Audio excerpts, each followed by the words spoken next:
am a boy. I am James. I am a boy. The question of whether parents should have the authority to give their young children hormone-altering drugs is once again in the spotlight. Now, this is after a jury in Texas ruled against a father who is trying to stop his ex-wife's attempts to give their drugs to their 7-year-old son. RT's Rachel Blevins joins us with the details of this case. Texas officials have confirmed that they will investigate the case of a young boy whose mother wants to give him hormone-altering drugs at the age of 7 because she believes he is actually a girl. The case of James Younger drew national attention when a bitter custody battle broke out over his mother's attempts to change his gender and her pursuit of a legal decision that would force the father to comply with referring to his son as a girl named Luna. That request was granted by a jury in Texas, which gave sole managing conservatorship to the mother, allowing her to move forward with plans to turn James into Luna permanently.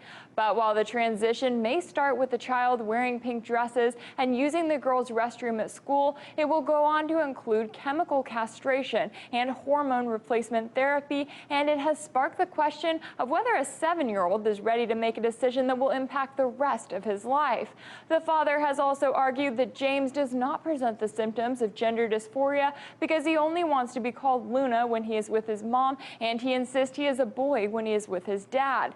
Now, the case has caught the attention of Texas Governor Greg Abbott, who said it is being looked at by the Texas Attorney General's office and the Texas Department of Family and Protective Services.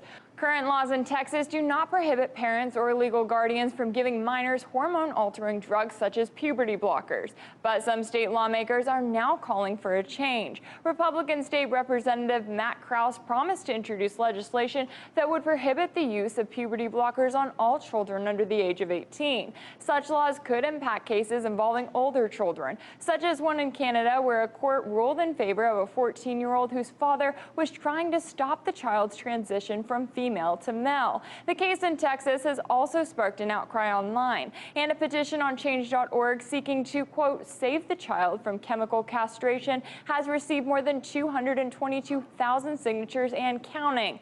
The child's father has the option to appeal the court's decision, but the lengthy legal battle could take months, and it could go long beyond the time James hits puberty and is eligible for life-changing drugs. In Washington, Rachel Blevins, RT. You know, I want to look more into this from a legal and media side, so we bring in our analyst, Lionel. Thank you so much for joining us on this story. Thank you. Okay, so first, does this case have any national precedent? Is this just something new that we're hearing about in 2019? This is a case of, as we say, first impression. It does not have precedent like an appellate case does, but it has a tremendous impact. It will be watched, and it will be very, very influential later on in other courts, but it does not have precedent like Roe against Wade or something like that. Well, and what I have to wonder, is this a case about not necessarily gender identity, but is this also parental rights, mother versus father, and this erring on the side of the mother rather than giving the father equal opportunity to represent their child? Many, many issues. First of all, parental rights, parental autonomy, tender years doctrine, which is something which people have found out about. When a child is of a certain age, courts have always shown a preference to go with what the mother would want. And also, Scotty, this has been dealt with involving religion, circumcisions, vaccines, a lot of things which are medical, legal. So this particular subject matter may be new.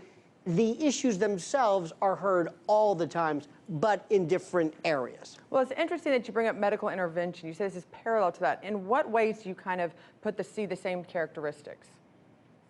Well, here we have right now, the mother is going to be saying, I am not looking for chemical castration, which is a term they do not particularly care for, any type of hormone changing.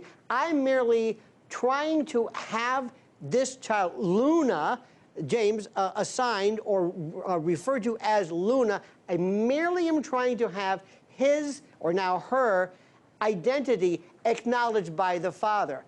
Later on, and this is what the father is arguing, that some of the experts that the mother has used said later on it may indeed, because now it's a bit early, it may indeed involve more of an intrusive, if you will, hormonal type of intervention. So, but for the time being, the mother says, I just want identity to be considered. That's all. Well, and I wonder when the child does turn 18, if not only he decides that he would like to keep with his natural birth gender, if he could go back on the mother, but more importantly, could he go back on the court saying, you took my voice away and gave basically my mother the option without giving me the choice. You should have at least said you can make this decision when you're 18. Happens all the time. I'll tell you one where it happens, which in a different situation. How about the case where a child is damaged or injured by a physician, and the parents like the physician and waive any kind of medical malpractice? Later on, the child said, you could have sued on my behalf, and you didn't.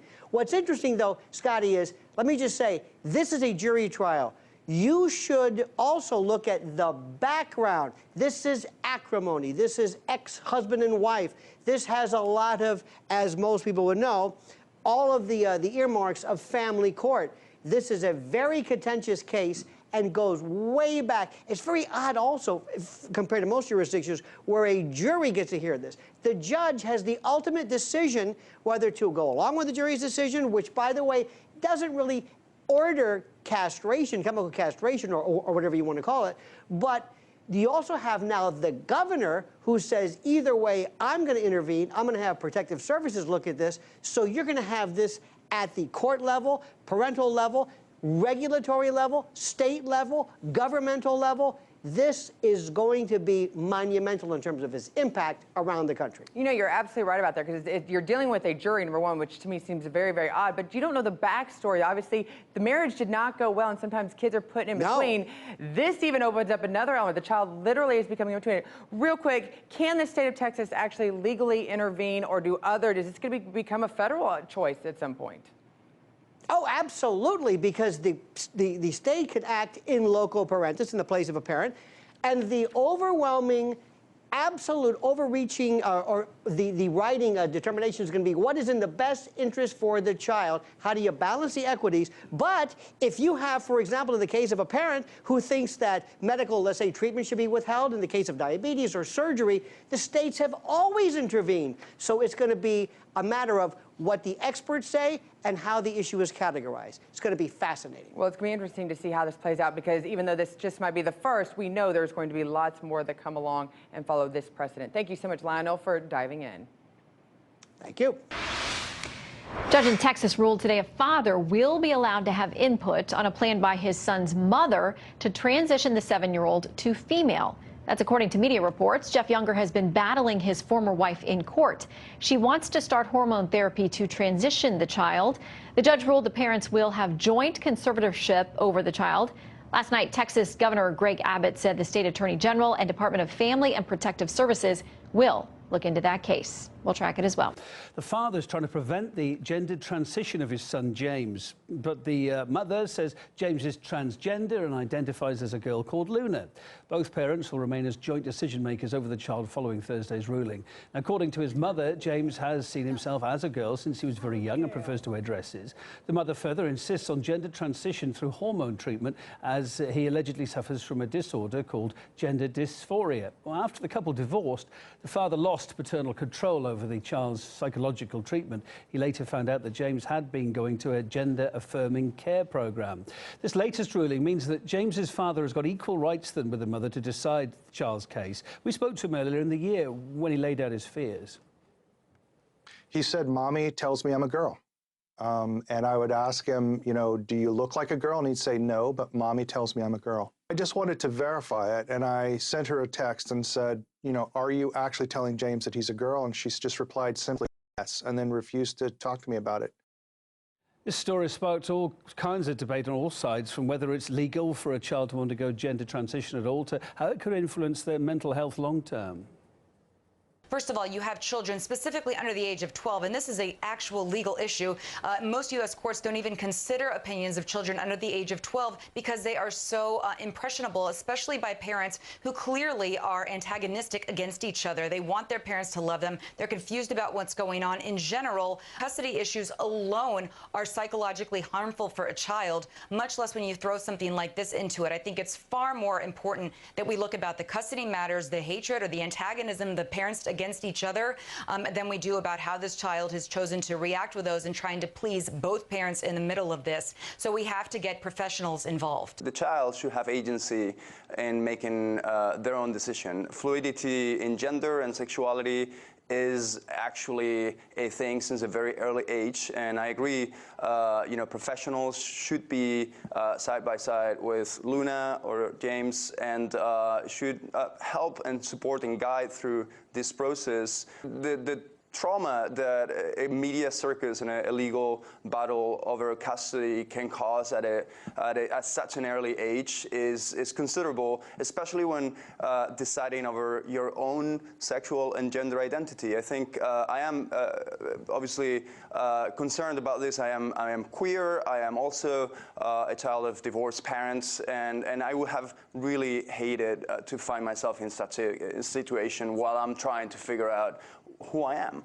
How much of this gender dysphoria happened before the custody proceedings began, before the divorce began, and how much has started afterwards, now that the parents are heavily against each other and trying to harm one another? Because I think there are elements of that do go into these cases. As much as we want to believe that the parents love the child, sometimes, unfortunately, there are people who let their hatred of the other parent affect the child negatively, and that's what needs to be looked at for both parents in this case. Clearly, what is happening here is not somebody forcing a child or a minor to do something that they don't want to do. What is happening here is, in my opinion, somebody wanting to fight by all means on the gender expression and performance of a child who, at that early age, all they need is love from both parents. So I think there is no point in continue to traumatize this child by bringing this to a place that it shouldn't be publicized and exposed in this way. When it comes to things like trauma, how many children have been absolutely traumatized, have suffered from PTSD because of contentious custody battles, which the courts and the legal system refuse to allow? We have guardians throughout the United States, guardians ad litems for children that are not doing their job because they don't care about the best interest. It's all about money, or it's all about hurting one parent or the other. I am a boy. I am James. I am a boy. I want you to imagine having electronic communication with your son on FaceTime. And imagine that your ex-wife has dressed him as a drag queen to talk to you. He has false eyelashes and makeup. His hair's got glitter in it. He's wearing a dress. Now, imagine how you would feel seeing what I believe is actual sexual abuse. I believe this is not just emotional abuse, but is the very most fundamental form of sexual abuse, tampering with the sexual identity of a vulnerable boy. Every single day, you have to see your son sexually abused, and you have to maintain your calm. You have to be the one who's calm, because the courts are not going to be fair to you. And the only way you can survive this and get your son through this alive is to calmly allow your son to be tortured right before your eyes and outlast the opposition. That's what it's like.